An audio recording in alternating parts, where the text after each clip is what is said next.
Okay guys, this box right here is an important part of this lift. All the parts that you're going to need are enclosed inside this box. You'll notice on the outside it is labeled DX9000XLT. When you open this up, one of the most important parts is our manual. Our manual talks all about putting this lift together. There's parts list in here to name every part of the lift if you need to make sure that you have all the pieces that you need. Also in this is all the ALI certification booklets.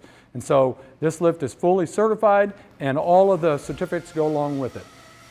You'll also notice that inside this box is all the parts that we're going to need, for the hoses to the sliders to all the bolts.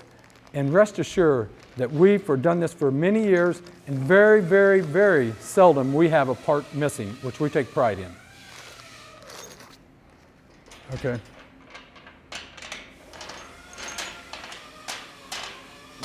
What I've done is I'm spreading out all the bolts. I'm going to separate them into each category that we're going to be using to do the install.